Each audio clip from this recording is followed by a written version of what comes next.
Good shit.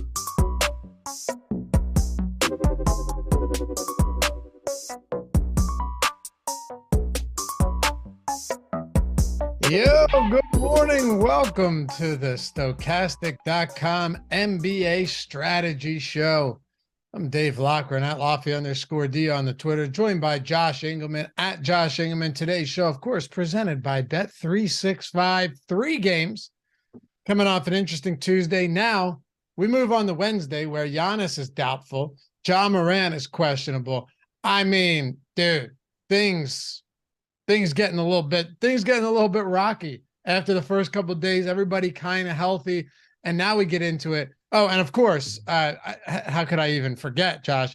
Not just those guys, but now you've also got the Miami Heat, who will be without Tyler Hero forever.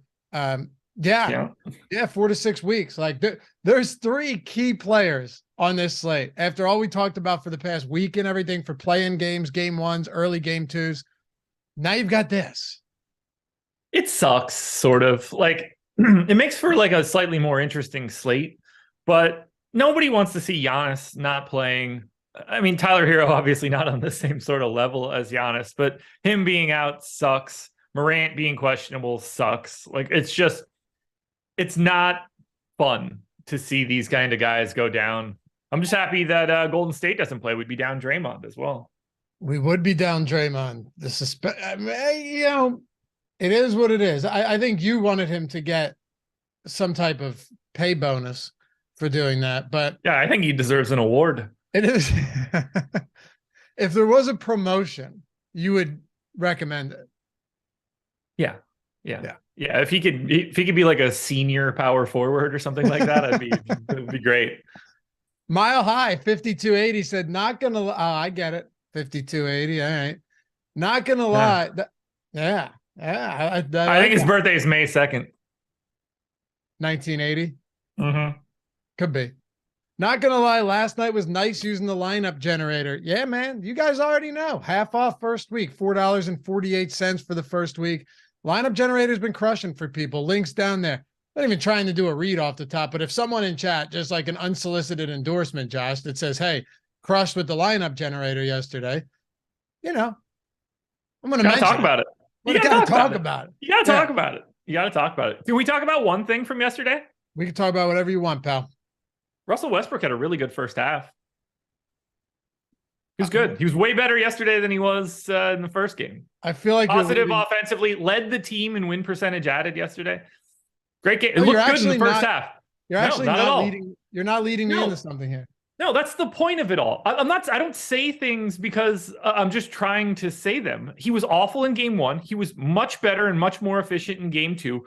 Booker did a terrible job of guarding him early, driving him to the left. Russ was taking everything that he wanted. Anytime he made him go right, it was a real problem. They shut that shit down in the second half, but he was a net positive for the Clippers yesterday.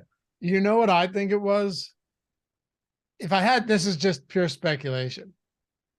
I think his dominant play late in the fourth quarter in game one had a momentum rollover into game two for the first half. That's probably what it was. He probably was. I think if you asked him, he'd be like, just momentum, baby. Momentum. I will say, like, I don't like him being out there in a close game in the fourth quarter. Like, when you have the ball in Kawhi's hands, it's a problem that Russell Westbrook has no participation in the offense after that. I don't love him in crunch time in those situations because there's nowhere to put him. He's just going to stand in a corner and do absolutely nothing. That's not as advantageous, but I thought he looked really good in the first half. Yeah. I didn't watch that game. I needed to get some sleep yesterday. Some of those days you just like, I gotta get some sleep. Yeah. Other days, I was up till midnight. Till midnight. Yeah. But you were up till midnight? Yeah. That's what I'm saying. Like those can be tough. Those can be difficult. And I do them often, but some days you need that recharge. And it's like, I'm just putting everything down. I'm not paying attention to anything and I'm just going to sleep. That's what I did. I wish I did that. Like, I would much rather have the sleep part of this because getting up at 6:15 wasn't as fun. I put Matt and Shane's secret podcast on. Matt McCusker and Shane Gillis threw on an older episode with Nick Mullen. That dude's hilarious. And just that was the one I think I showed you. That was the one I showed you that you haven't listened to yet. You will when you do. You're gonna. I will. I got a flight coming up. I'll listen to it on the flight. Yeah. Oh, dude, you're gonna love it. Fell asleep to that one, and woke up feeling pretty good. Took your advice. Didn't check the auto sleep app until an hour after I woke up. I had a really good 6 hours of sleep, but not. I would have preferred it to be a really good 8. What do you set your goal at? 8? Mine's at 7 hours and 15 minutes. 7.5. Okay. Yes. As long as I get that, I'm golden. I'm fine. Yeah. Just uninterrupted, right? Got to be uninterrupted straight through. I apparently don't get a lot of deep sleep though, and that's a problem. But most of my sleep is uninterrupted. Like if I'm getting interrupted at 2:00 in the morning, it's probably because I ate something bad. But there's nothing really stopping me from sleeping at this point. You ready to talk some basketball? We got 3 games to dive into here. I am. Happy to have you guys with us as always. Hit that thumbs up. Take a single second. I know some of you forget, and we don't blame you. We forget. We got busy lives. A lot going on up in these, poison brains of ours. But I'm here to remind you. Hit the thumbs up. Subscribe to the channel. Leave a comment down below. All that stuff goes a very long way. If you're listening in podcast form, rating, a review, subscribe to the pod. Tell your friends about the pod, about the channel. We appreciate you for it. Helps us keep the lights on around here. And of course, as Hannah Banana said, atone for your sins, you filthy animals. Yes, I don't want to say filthy animals. Who knows? But wash yourselves clean of that disgusting stench. What's that? I mean, they are our animals. Yo, conversation at the barbershop got wild today. It was. Oh, yeah? What did Cedric the Entertainer have to say? Dude, 8:30 in the morning. Us just talking about stuff that, barbershops are, I got to tell you, man, and then I will move on. I promise.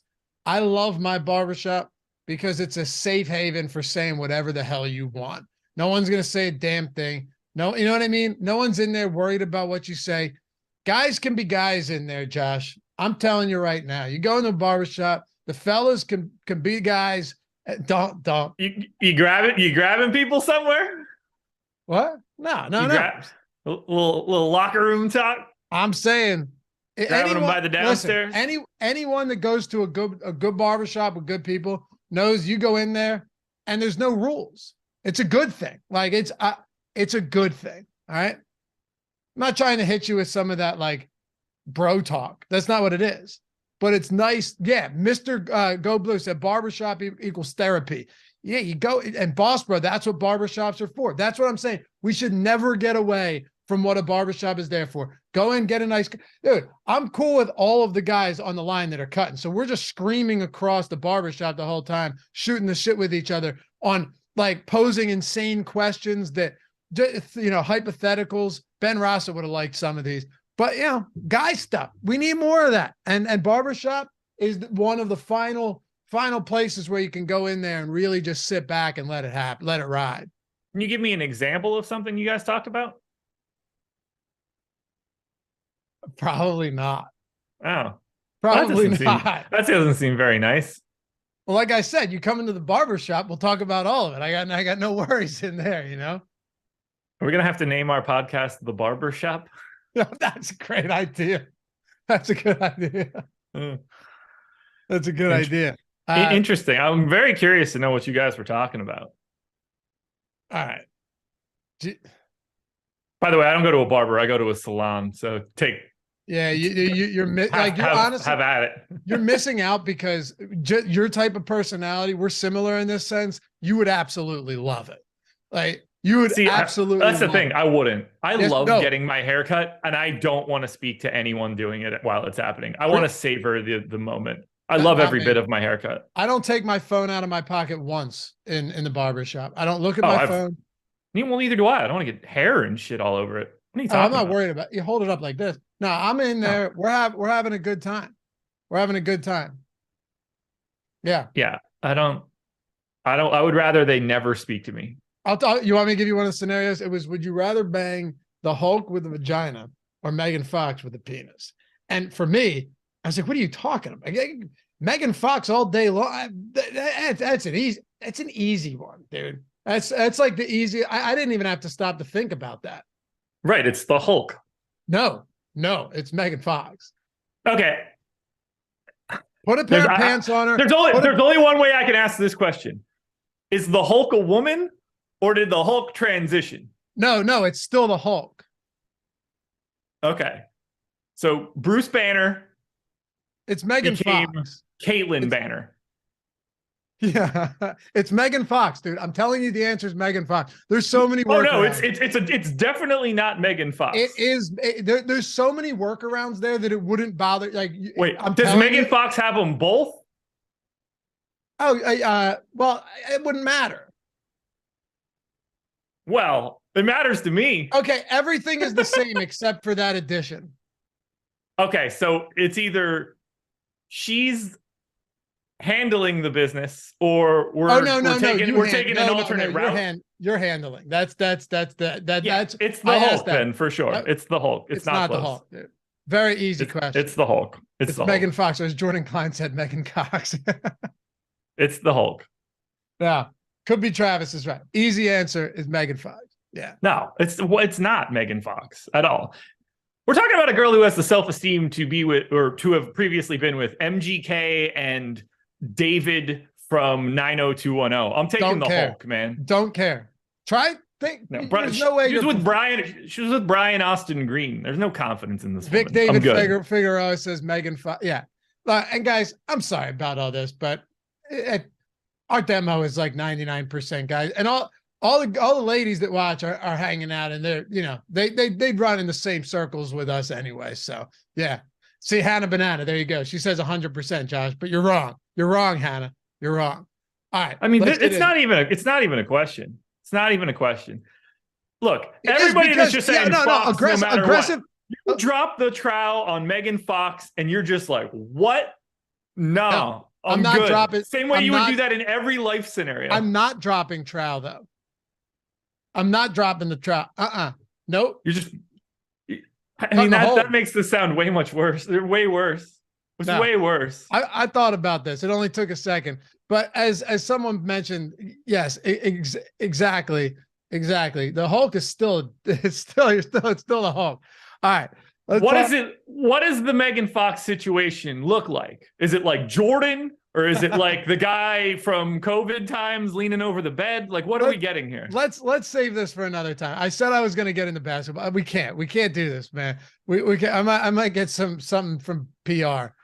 Let's like we haven't gone far enough into this at this point. Oh, look, I'm not passing any judgment on these people and the choices that they've made in their lives after. No. It's a question of what you would do. Yeah, that's all. I mean, it is no question. Don't worry, I'll hit Adam with this in the middle of the deeper dive tonight. Will you actually do it? Why are you asking me that? Like I wouldn't. Because I'll actually tune in. I mean, you know that I will. I know. The only way that I don't is if Tom is in my DMs in the next 45 minutes. Right. Or Rachel, I guess. Yeah, that's my concern. Lakers, but either way, if I don't get those messages, you know where this goes. Yeah. Yeah. Megan Fox, hands down, dude. I'm not even thinking about it. I might not even need a comparison. I might not even need to be like, hey, the Hulk or this. If I'm approached, I might just be like, well, I'm here, you know? I might just, no. Well, I mean, I got some time. No, I can't pick Megan Fox and have her be bigger than me.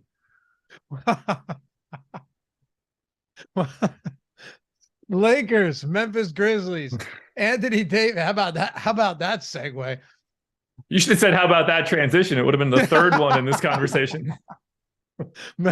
Memphis Grizzlies got Ja questionable. Did Sykes, wise enough to preemptive? I know DraftKings did. I don't know if FanDuel. I don't know if FanDuel preemptively priced up Tyus Jones. Did they? I don't know. I'll let you know when we get to Memphis. I've got Lakers pulled up. They're first. All right. Well, we'll talk about it. But LeBron, Anthony Davis, probable. Dennis Schroeder, probable. Par for the course there with the Lakers.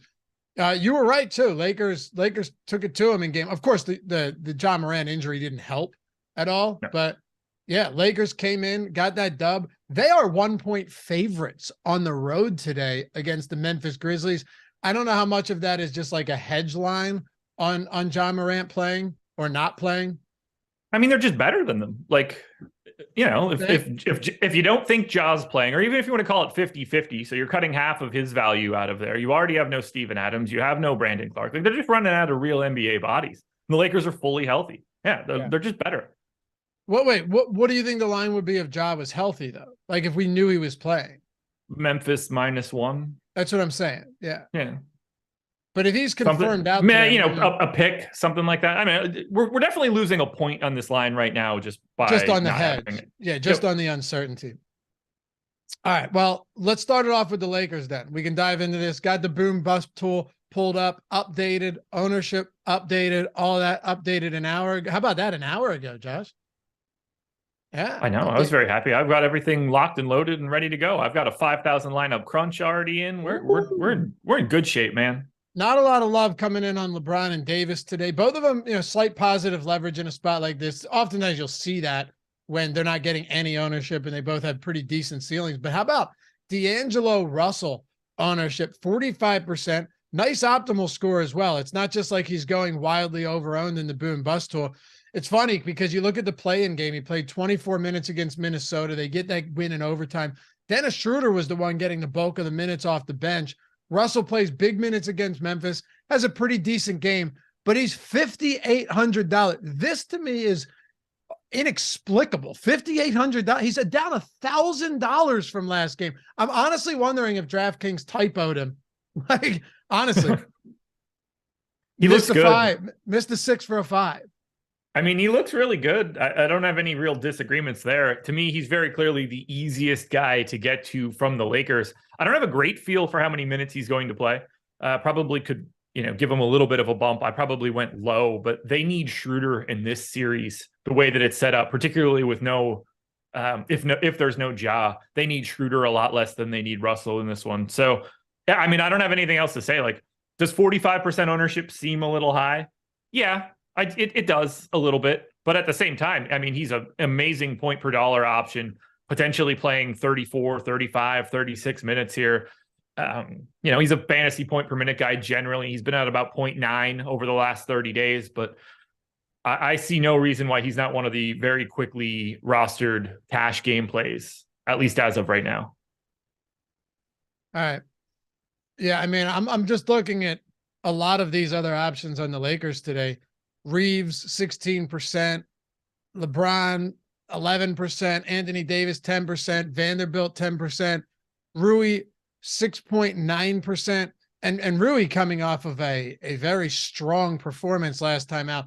Let's be clear, unsustainable shooting, 5 for 6 from 3, 11 for 14 from the field, but a huge game in 30 minutes off the bench. Jared Vanderbilt, once again, a colossal disappointment. But are you a little bit surprised here to see the ownership swap that much? I know that Vanderbilt's prices come down, understand that. And I know that Rui's price point from where it was last time out has come up a little bit, but man, they've swapped. Wasn't Rui like 30? Wasn't he very high owned last time?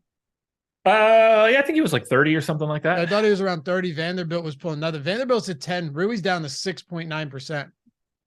I like them both at their current ownership. I'm more than 2x on both guys. I think Vanderbilt for 3,900 as a power forward option looks like a great value play.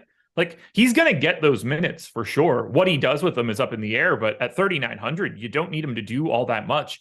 They established in game one, at least in that situation, that they weren't going to be going to Wenyen Gabriel. They were going to LeBron James at the 5 when AD is off, or if you want to call it Rui, whatever you want to say. They're not going to a traditional center or the guy that they had used to use as a backup center. So they're continuing that 5 out. So even for 4,500 for Vanderbilt at 7% ownership, I think he's more likely, like, he played 26 and a half minutes in the play-in game. He played 29, just under 30 on Sunday. I think assuming that he plays 26 like the play-in game means you should have more than 7% of Rui. So I actually like getting to Vanderbilt and Rui because I think you can save some salary there. I like getting to those guys more than I like getting to Schroeder, more than I like getting to Troy Brown. Obviously, not much. Can't really compare him to someone like Austin Reeves at this point. But I think Hachimura and Vanderbilt are both underrepresented here. Anyone else for the Lakers worth getting into? I mean, LeBron and AD are both 10% owned. If that's the direction you want to go, by all means, do that. I can't, I don't have anything negative to say about these pay up options. The prices make it a little bit interesting. If Ja ends up out, Jaren Jackson starts to look a little bit better. But I think AD and LeBron are fine. I don't really have much, but I wouldn't mind getting more. The Memphis side, man, this is difficult. Now, it looks clearly that our projections are ownership right now is it's in limbo when it comes to his status. We got a 15% optimal, 2.8% ownership right now. That'll change. There's only so much that you can do with Ja Morant with his status being legitimately unknown at this point of the day. But yeah. I do wonder if he ends up playing. Let's take it from both sides here. If he ends up playing, we can include Ja Morant in this conversation as well. Is there anybody that stands out for you for Memphis at their price points? No, they look pretty bad. I would say that Ja is the best option for Memphis. I think he looks really good at 9,500, assuming you think he plays 36 minutes. Clearly, the hand has some sort of issue. I don't know how to discount his rates based on an injury. I don't really know how to manage it. I do have him in right now. If he plays, I would be getting to some if we assume that he's low owned, but there's nothing else here. If Ja is in, that looks good. I got to 5% Bane. Nobody's owned. I mean, the highest owned guy for Memphis is 5.7% owned Santi Aldama. I do think he looks interesting, regardless of Ja's status. 4,300 power forward center. If you want value, Aldama is the guy to go to here, and that can look better if Ja ends up out. Obviously, we can go to a little bit more of Tyus Jones if Ja ends up out, but he's 6,700. He's going to be basically appropriately priced. Bane's already at 8,400. Dylan Brooks is already at 6,100. I think someone like Luke Kennard starts to look a little bit more interesting at 5K, shooting guard, small forward, if we lose Morant. But I mean, maybe David Roddy looks better at 3,200. There's not a lot to like here for Memphis. I think you need Ja to be out. And even if Ja is out, we're not finding anybody that's immediately oh my God, you got to get this dude. That's the problem, right? Because you look at last game, Jaren Jackson had a very nice game. He had 31, 5, and 4, almost 50 fantasy points, but he was still $9,600. It's not that's a blow up game at that price. It's not a blow up game at 9,300. Does it kill you on this slate? Probably not. But at the same time, it's not getting you there. Tyus Jones is 7K on FanDuel, 6,700 on DraftKings. Desmond Bane's 8,400. There's all preemptive pricing on. Matter of fact, these guys were priced like this before Ja got hurt. Yeah. So it's just, if he gets hurt, do they, like you said, do they look better? Yes. I think you would at least have some interest in tournaments on some of these guys if Ja Morant is out, right? Just no priorities. Yeah, there's not going to be a priority because of salary here. Like, I just don't see anyone immediately standing out. Like, does Bane look better at 8,400? Yeah, but he's not going to suddenly be like a 40% owned guy. This isn't going to be like a regular season game where all of a sudden we get a 4K Tyus Jones. Like, it's not going to happen. Yeah. There's not a priority on Memphis if Ja ends up out. I think he's going to try to play. The only time, me too, but the only time we're ever really going to get that value in the postseason is if we find out that there's an injury and we don't find out until like the day of the game or the night before the game when salaries are already out. That's the difference here. Yeah. Like if Golden State played today, like the Draymond situation would have already, like the salaries would have been out by the time that we got that news. Yeah, or DraftKings saw there was a looming suspension, like a suspension possibility, and ended up pricing it up. Well, you know what? We're getting it today because they didn't touch Milwaukee. So yeah, and we'll dive into that for sure, and that's going to make things interesting to say the least. I'm looking at the rest of Memphis, and yeah, there's just not much here. We'll pay attention to Ja. You'll be on the deeper dive with Adam. You got live before lock today as well, coming up after that. So we're going to have you covered on all fronts. I say we talk about Miami and Milwaukee here because what an interesting scenario this is now with Hero out and Giannis doubtful. This one's tricky, man. You're also missing another piece. Kyle Lowry's questionable. Yep. Yeah, his minutes have come down since that insane first play-in game, but yeah, he's questionable. 219.5 total. Milwaukee's still 6.5 point favorites. I think they should be. I think they're still the better team than Miami. Expect them to win this game. But let's start it off with Miami here. No Tyler Hero. Obviously a key and yeah, that's not just no Giannis, but no Hero on the other side. A key contributor to this offense.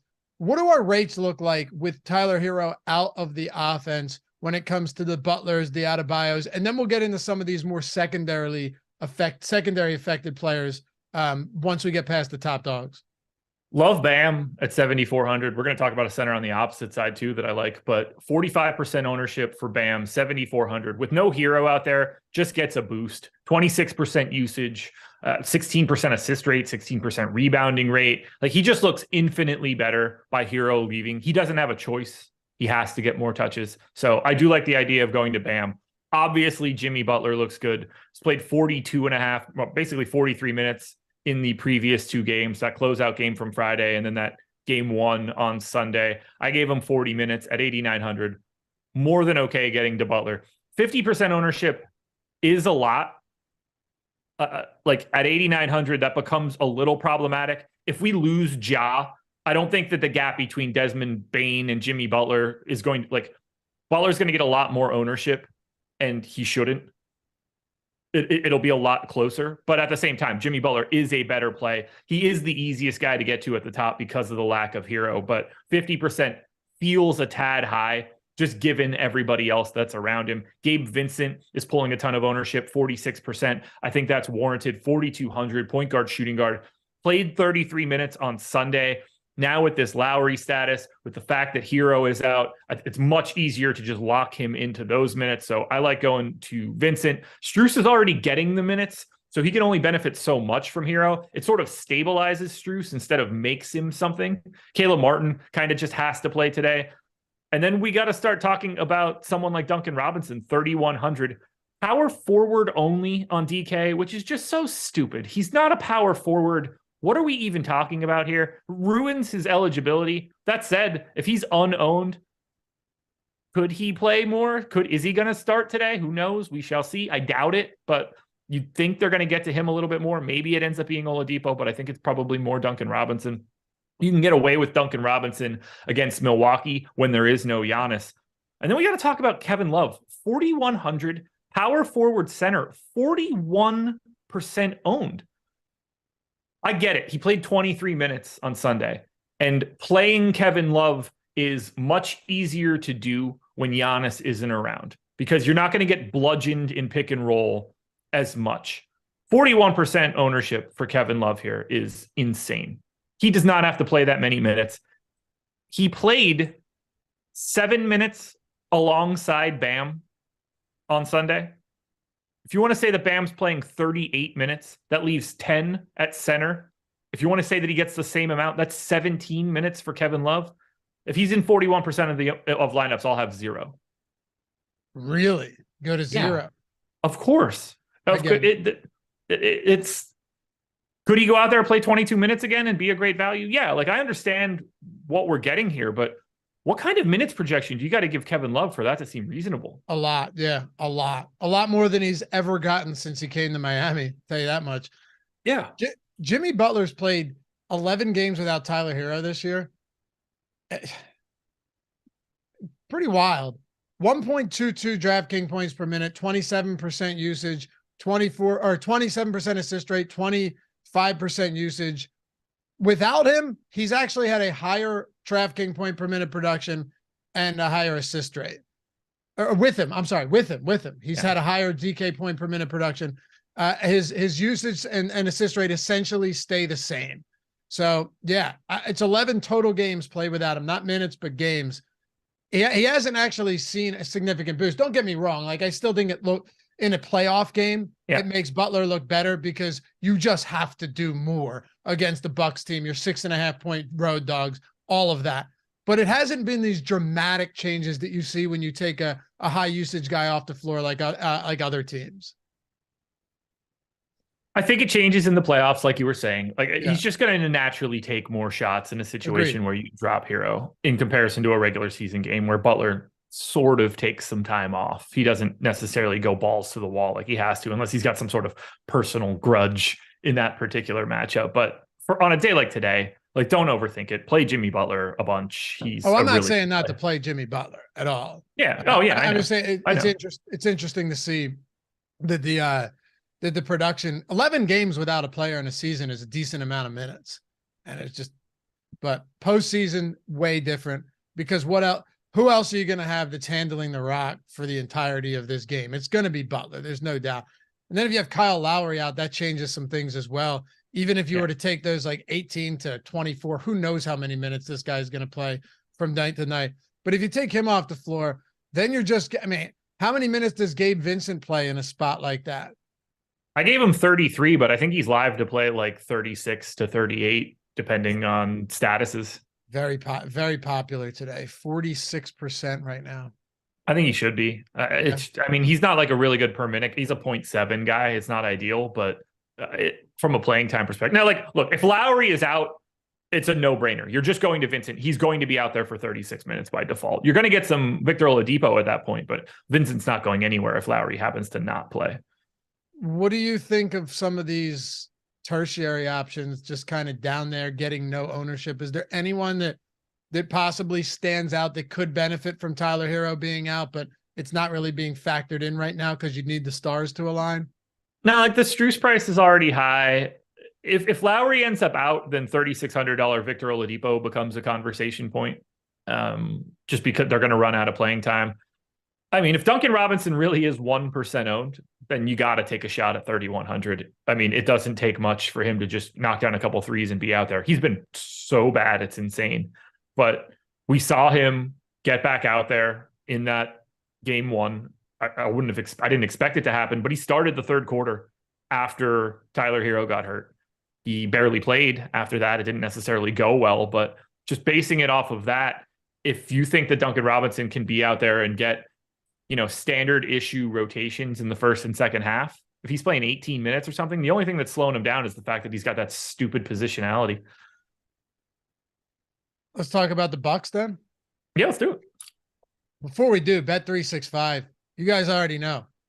Not available to all of you. Soon, hopefully it will be. But Colorado, Virginia, Ohio, and New Jersey right now, just hammer this home for you guys because it's the best promo right now that you're going to find anywhere, whether it's a DFS site, whether it's one of those pick'em sites, whether it's a sports betting site like Bet365, you're not going to find a better promo than this. You're quite literally betting $1 and getting $200 in bonus bets. Doesn't matter if the bet wins or loses. That's it.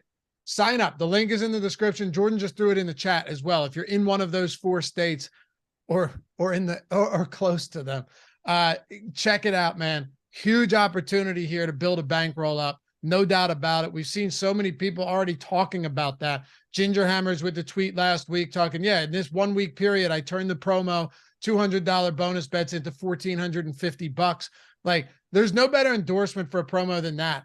And then there could be another endorsement, Josh, that's like, hey, I lost all of my $200 in bonus bets, and I'm still at the end of the day only down $1. You know? It's just such an incredible deal. Like, it makes it sound like, I know we do this read pretty regularly. I hate having to sound like, it sounds so salesy, but it should be. Like, it's beyond us trying to just talk about our sponsor. It's just a no doubt about it thing.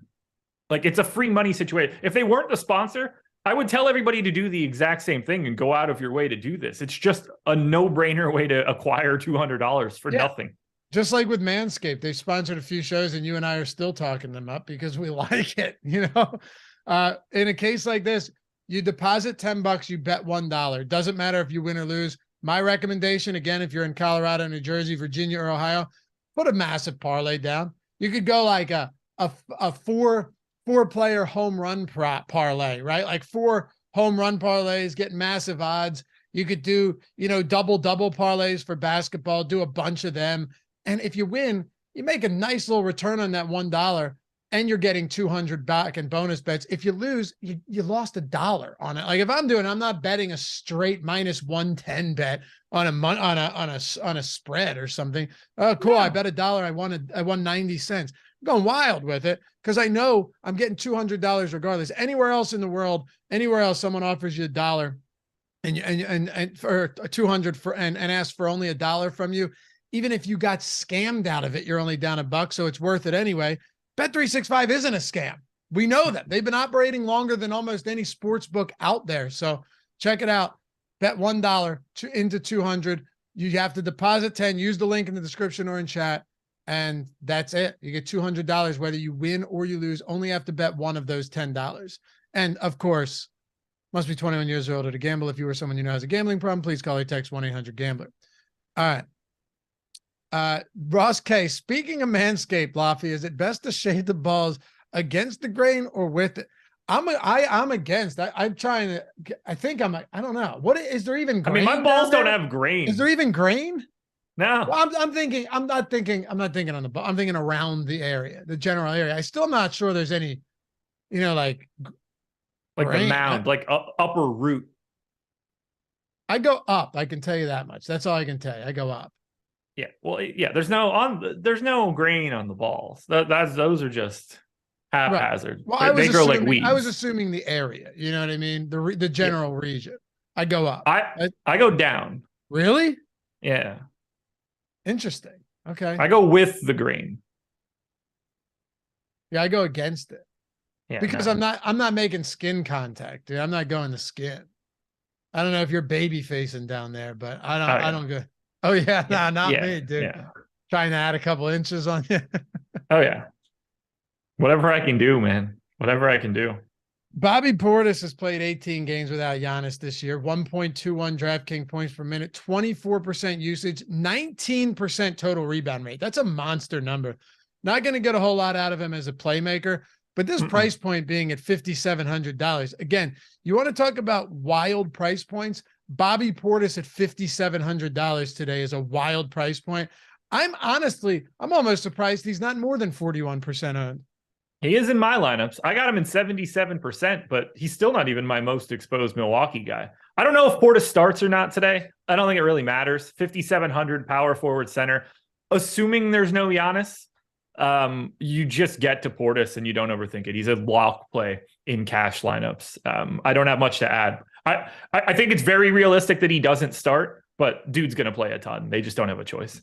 What do you want to do with Middleton and Holiday today? Let's dive into some of these. And we can throw Brook Lopez into the mix because Lopez, Portis, Middleton, and Holiday all pulling 30+%.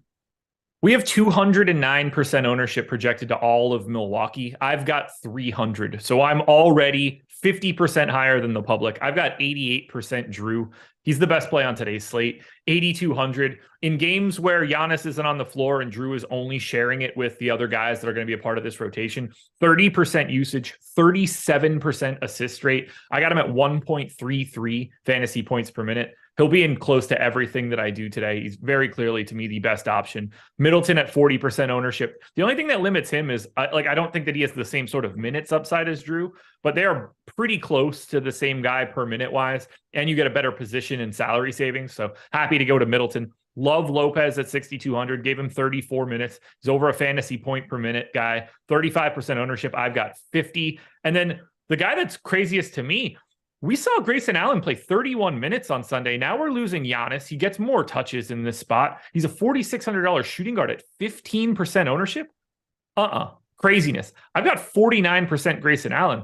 This is an incredible value for somebody that can play 30 minutes, and they just freed up 34 minutes. That he's not going anywhere at this point, and he's going to take more shots. So if whatever the starting lineup ends up being, whether it's Javon Carter in there for Giannis or whether it ends up being Portis in there for Giannis, I love all of the guys that are going to be a part of the starting lineup. And if Carter is in there, 35% or $3,500 point guard only, he's pulling 20% ownership. He'll look good if he starts, not as interested if he doesn't, because he's not that kind of per minute guy, but a very interesting pay down option. I was reading the comments and there's some good ones. So I may have missed if you mentioned this. Feel free to just let me know you did and we can move on.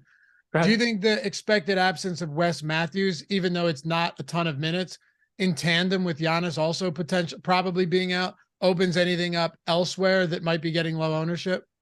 I thought that it could, but I don't really think that it does. I assume Pat Connaughton gets back into the rotation now. He had not played on Sunday. You're clearly getting increased minutes for Ingles, increased minutes for Crowder. And those are guys that you can take shots on. We got Crowder up to 15% ownership here. I get it at 3,400. I don't think that there's any priorities because of that. But Ingles and Crowder are now on the table. Carter you could also see Matthews like 18 to 20 minutes just distributed evenly among all those guys, and then it doesn't really make a big difference too. Right. Chris Williams said, my Apple coworker works remote, won a couple thousand with the Bet365 promo. I'm in Austin, but they're in New Jersey. Yeah, great stuff. And then I don't want to get too in depth here, but I'm wondering if you've ever thought of this. There was someone that said, and I can't find it, I wish I could. He had said, I've never once shaved my balls, right? Now, I was thinking about this the other day. Don't ask why. My brain goes to scary. The dark recesses of my brain are why I have yet to try DMT, because I'm scared of what might happen on the other side, okay? But we talked about that yesterday. It was you and me, I think. You ever think about like, what if you know how your facial hair or the hair on your head or whatever, it just grows and you have to cut it, but it doesn't stop growing. There's no stopping point. You're just picturing like what if giant... it never, well, I'm thinking if it never stopped, would you not just out of curiosity see how long you could go? I absolutely would. No, I don't want to pull my pants down and have it look like Bob Ross's head. Why? Dude, why? If you're a married man and you're like, listen, during COVID, there's no doubt in my mind, I would have been like, listen, I'm going to let this rip and see how far we can go. Like, I'm not talking. I'd be so nervous. I'd be like zipping it into my jeans and shit. Yeah, I'm not talking about having to tuck it into your socks when you go out with jeans on. But I'm getting it braided for sure. Oh yeah. Yeah, cornrows. That's actually not the worst. You could style it. Yeah. Cornrows for sure. Do you think barbershops would handle that? It would just look like an acorn in a bird's nest.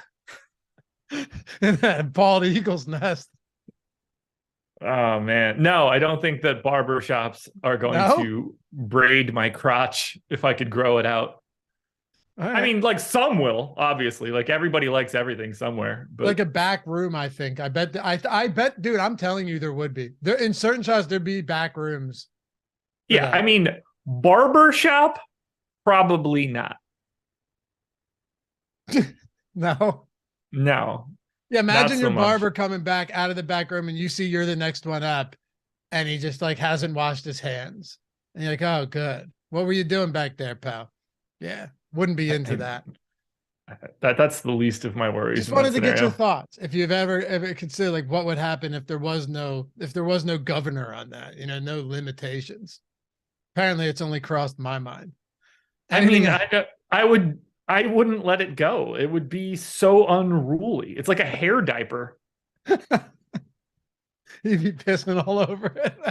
Oh my God. It would be you'd just be like ripping it open to just like handle your biz. Imagine the look on the girl's face the first time that gets seen. Yeah, just like, oh, there it is.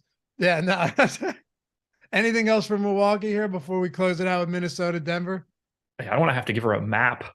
No, I got nothing else here for Milwaukee. Assuming Giannis is out, play all of the Bobby Portis and Drew you can get, especially if Portis is starting. Yeah, you'd need 2 garden rakes just to get started. Yeah, it's I don't want to have to ask my lawn guy to take on more work. All right. Let's talk about this. Is outrageous. Minnesota. I didn't do any of this. What? Everything that we've done today has been you running it off the rails. We had our Hulk Megan Fox conversation, growing out a giant bush of Don't act like you're not engaged. Come on. I'm not saying I'm not engaged, but for you being the guy before the show started to be like, let's try to get through this one kind of quick. Yeah, we're actually on a good pace, though, is the funny thing. Right. You just imagine how quickly we could have got through this if I didn't have to spend 15 minutes talking about Ladyboy Megan Fox or whatever her name is. I meant let's not go an hour and 20 on 3 games. That's all I meant. We're doing well. Fair. By the way, hit that thumbs up. We got almost 500 people watching. We're 19 away from 100. There's got to be 19 of you out there. Some of you are probably just repulsed. For those of you that are still with us and haven't hit that thumbs up, atone for your sin. Get us to 100 here. Let us feel like we haven't completely sabotaged ourselves. I mean, I actually don't feel like that. I talk about what we want to talk about, man. And we talk about basketball as well. That's just the way this show goes. You could go to plenty other places just for straight analysis. I promise you. I won't hate you for it. I get it. Can you? I mean, if you're just looking for bland analysis, like in the playoffs where so much is the same, sure you can. Yeah, I'm not gonna hate you for it. It's just gonna be bland. That's all. I don't know who else does content. I just assume it's all awful. If nothing else, this isn't bland. All right. Minnesota and Denver. And by the way, 100 likes. Appreciate you guys. We are there. Minnesota and Denver. Rudy Gobert questionable. Jalen Noel questionable. We'll see. I'm assuming they're both active. They've been on the injury reports for a while now. But, looking at that last game, ton of blowout run. This wasn't like a 3-minute blowout run stretch. You had Anthony Edwards, first of all, who got in foul trouble early in the third. You had some guys like Jalen Noel played 9 straight minutes to close out the game. Look at how many of these guys just got minutes that would have been nowhere close to that in the event that this game was even remotely competitive. Yeah, this was a bludgeoning late. So you got to look at the minutes a little bit differently than you normally would. We've got Anthony Edwards at the top here, 7,800, most expensive guy on the Wolves, 33% owned. I think it's totally warranted. You get a great position. I don't know how healthy he is. Doesn't really change anything for me. 1.13 fantasy points per minute. We're talking 30% usage. I'm matching the field here. Little surprised to see Towns getting 42% ownership. Obviously, 7,500 is a fantastic price for him. Power forward center eligibility makes it really easy, but I know the position will help. I prefer Bam to Towns, and Bam $100 cheaper. Now, you aren't getting that power forward eligibility, but I think he's just sort of a little bit better of an option. I like Jamal Murray, $100 more expensive than Towns. We're talking about different positions, obviously. Not trying to talk anybody out of Towns, but 42% is a little bit higher than I was expecting, even at that salary number. Conley, too, 5,400. I still gave him 35 minutes. Like, I think he's live to have a really big game, but we're talking about a 0.9 fantasy point per minute guy, maybe a little bit less since he's been in Minnesota playing with these guys.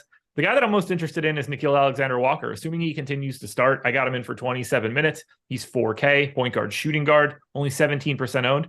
Seems like a pretty interesting spot to get some value. I'd rather have Nickeil Alexander-Walker at 17% ownership at 4K than Kevin Love at 40% at this point. Like that, to me, these guys are like, that's not even comparable. It's not comparable at all because When what do you think the closing lineup looks like if this game's close? I mean, Edwards, Towns, Conley. Well, yeah, of course. Anderson and one of Prince or Nickeil Alexander-Walker. Okay, that was my thing. I don't think they close with Gobert if it's close. You don't think it's Gobert? No, this is as bad of a series as you can get for Gobert. If this one's close, I don't think he's out there. Unless he's already had like an exceptional game to that point. I think Gobert is not closing for this team. They're closing with Towns at the 5. So the reason I asked that is because if that's the case, then Nickeil Alexander looks a whole lot better in tournaments in the event that he actually has some potential to close a game out. Like a close game. I think they're freeing up a spot. Whether or not he gets it, I don't know. But he has that there's that real chance there is the thing. Yeah, I think it's between him and Prince, or potentially it's between, Noel too, if he's healthy. That would very much surprise me, but he is back. But I don't think Gobert closes in a competitive matchup. Are there any bench players out here that we haven't touched on that might provide maybe a little bit of value here? If you're pulling up the boom bust tool, just look, I'm pulling up leverage scores to see if there's anyone with a good leverage score. By the way, 50% off, guys, all of our tools for the month or the week, however you want to play it. You could do one sport, all sport, doesn't matter. Like if you're into baseball right now and you know basketball is coming to an end, baseball 50% off a week or a month. Look at our Hall of Fame segment between the deeper dive and live before lock today. Just an outrageous amount of people going, yo, the top stack tool, the top pitchers tool, Steve Buzzard winning like 350,000 in 4 days. I'm telling you, everybody, it made me happy to see people being like, yo, the MLB tools are absolutely crushing right now. So if you didn't want to do every sport, you wanted to get into MLB, 50% off. You want to do every sport, football, basketball, baseball, hockey, MMA, PGA, NASCAR, F1, tennis. You could do that 50% off. We had a guy in Chalkboard yesterday that's like, hey, my subscription he's like, I'm a lower stakes player, but my subscription just paid for itself in the first day. I love seeing that stuff, man. I love it. The 50% off, make your money back, win some money. The reason we do this is because we expect you, we want you and expect you to win. You're in our Discord as well. And we hope that you stick around once you win. You're like, all right, I already covered my subscription. Why would I'm going to stick around. These tools are awesome. So however you want to play it. And like we had somebody mention earlier, the lineup generator been crushing. I saw another comment in chat. That's $4.48 for the first week. If you just wanted to go with something small, maybe you could play in a couple dollars a day. Lineup generator is right up your alley. All the tools, all the sports, single sport, however you want, 50% off a week, a month. Check it out. All in the description and in chat. All right. Looking at leverage scores, Jalen Noel, 3%, Rudy Gobert, 1%. But it does appear that most of these guys are pretty reasonably owned as far as where they should be and what their optimal score looks like in tonight's boom bust tool. Yeah, like no issue getting to Gobert if he's in. He's 10% owned. That's fine. I don't really have him. I'm not interested. I don't think he's got a huge minutes ceiling in this game. He was a team worst minus 28 in 25 minutes. This is a very, very, very bad matchup for Gobert. He got bludgeoned in the first rotation at the beginning of the first quarter, bludgeoned in his final rotation in the second quarter, bludgeoned in the third quarter, first rotation. Like, he just can't be out there. It's as bad of a matchup as he can get. So I'm not fond of getting to Gobert. I don't have much else to say here. Like, Prince shouldn't get ownership. Noel shouldn't really get any ownership. Kyle Anderson's 5,900. On the off chance that they move Kyle Anderson back into the starting lineup, I think that starts to look pretty appealing. Not the biggest per minute. He's a 0.9 guy with all of these guys around, but the guy that I'm trying to get to most is Anthony Edwards. Let's talk about Denver here. Wrap it up with this one. Jamal Murray looks pretty good again. He's got a real nice leverage score, 30% optimal, 31% optimal, and 20% ownership today. Strong game last time out, still sitting at that mid 7K price point. I mean, the real question here, the looming question, is whether or not Nikola Jokic plays, but I have a very difficult time believing he won't. He practiced yesterday. He said he's fine. He's officially listed as questionable. But again, Josh, I would be shocked if he doesn't take the court tonight. Yep, you and me both. I got him in. Don't love him at 10-9. I mean, clearly looks good. And for me right now, is the highest projected guy on the slate, but he's also the most expensive. And I don't love a lot of the value that we have. I would much rather get to Jamal Murray, 7,600. That price is insane. I gave him 38 minutes. No reason to suspect he's not going to play that kind of playing time. He played 33 minutes in game one, lost 4 minutes and 15 seconds to blowout run. So he would have been right at that 38 mark. 22% ownership makes absolutely no sense to me. I don't know how we land on 22 for Jamal Murray and we land on 40 for Chris Middleton. It makes no sense whatsoever. Kind of a similar story for Anthony Edwards there, 33% owned. Like Murray's getting slept on. Karl Anthony Towns, twice as owned as Jamal Murray. I don't see it. So Murray, one of my favorite plays of the day. Get there. Get to KCP at 4,400. Going to play big minutes. Not the best per minute guy. Get to Aaron Gordon, 6K power forward. Didn't play a ton, only played 23 minutes in game one, but lost a very big chunk of playing time to foul trouble in the second quarter. Lost the final 4 minutes for blowout run as well. So he's still going to be out there for 30 plus minutes, only 22% owned. MPJ, 6,400, small forward. We haven't talked a lot about small forwards. 13% owned. Why? He played 31 minutes and lost another 4 to blowout run. I gave him 33 minutes here. He's a fantasy point per minute guy. Why is he 13% owned against Minnesota? It makes no sense. Love this Denver team other than Jokic. And obviously, if you like Jokic, by all means, play him. Could be Travis. Yeah, shout out to you, Travis. Now you just got to rock that stochastic avatar, man. You would have got the free month. We got the free month, stochastic.com/avatar, by the way. Tweet your wins to us at stochastic HOF. Get inducted into the Hall of Fame. That's an honor for many. And you're getting a free month, $120 value. Stochastic, he said, I won $1,500 shipping baseball on the weekend with the Stochastic tools. I believe in the product. Hell yeah, dude. I know. Love it. I saw you on Twitter. Just rock the avatar, man. Join the family. But that's awesome. Hannah Banana has two $1,500 wins. She said, thanks, fellas, for the content. Yeah, Hannah, I saw that yesterday. Was it this morning or yesterday? I don't know, 2 in a row, right? Yeah, I guess it's the past 2 days. Yeah. Oh, yeah, past 2 days. I was going to say, you definitely saw it this morning. Yeah, was it this morning? I wasn't sure. Sometimes it could come in the night before, the day before, and I just haven't looked. But yeah, I assume you saw it this morning. Yeah, great stuff, man. Congrats to you guys and anyone else who's had some big wins. Favorite high-end play today, Josh? Like 9K and up.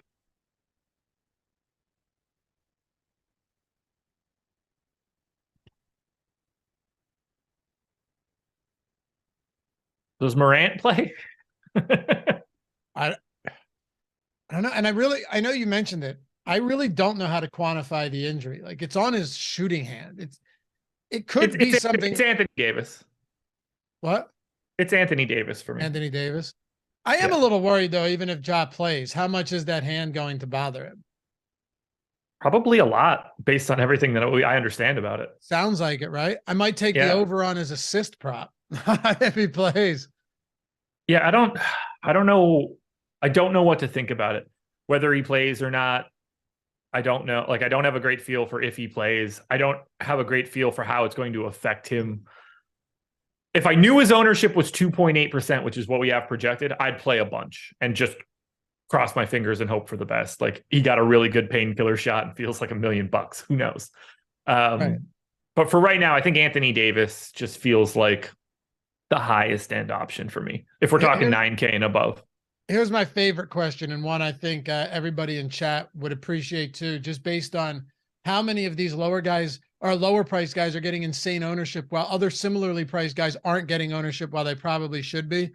Who is your favorite value play? Like, I'm talking the, 4,500 and less type of guys, not the Bobby Portis being a low mid-range guy, but like legitimate value plays, because you have some of these players like Kevin Love getting a ton of ownership, Gabe Vincent at 45, Love at 41, and then Javon Carter and a few other guys that you said you like at those low ownership, even though they're basically in the same ballpark price-wise as the other very popular ones. Probably Nickeil Alexander-Walker at 4K, 17% owned. I think you can make a pretty good case for Jared Vanderbilt at 3,900. And the ownership will go up, so it's harder to answer this question. But like, if Duncan Robinson's starting, him for 3,100 is a guy that I want to take a shot at. Well, all right, man. All right, that'll do it for us. All right. R. Stanley, why am I a cheapskate? Because you this is what he's been going on with lately. Because you messaged me and asked if you qualified for the free month, and I said you had to have the avatar. I don't make the rules, dude. I'm just telling you what the rules are. You've been watching this show for 5 years, man. Here's the deal. We do make the rules. You didn't follow them. Right. I am so How's that? Yeah, that's fair. I'm so specific with it, man. if otherwise, if it's another reason, please let me know. But that's all it is. That's all it is. Like, if the free month, yes, you have to be rocking the avatar, of course. Like, otherwise, what's the point for any of this? Yeah. We want the promotion of having our avatar at the top of a contest. So we give you something free if you do it. Yeah, it's mutually beneficial.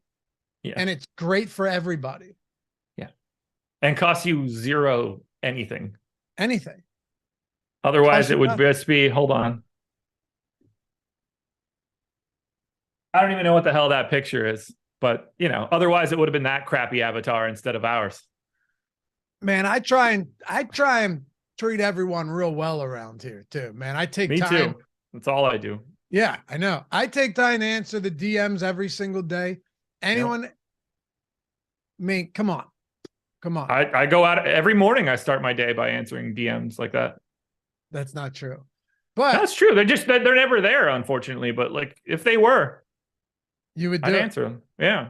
They just don't happen to be there. Appreciate you guys. Have a great rest of the day. We will see you back here tomorrow. I'll be here at 5:30 tonight. We're running these back. And I'm here tonight at 5:30 with Adam. Yeah, that's right. Today, this was a fun show. This is pretty fun. And we got out by 11. To me, that's just fantastic stuff. We did stick the landing. All right. Should I ask you the final question from Ross? This is 30 seconds. I just want your answer. Ross said, what would a fair market price be on having someone braid your never trimmed pubes, never trimmed ball hair? Like if this was actually a business. I don't know. I don't know what the costs of those things are. I think it's got to be well over $100. Probably. I bet that would hurt like hell too. We'll see you guys back here tomorrow. Same time, same channel. Shout out to Jordan Klein for producing this one as always. Later.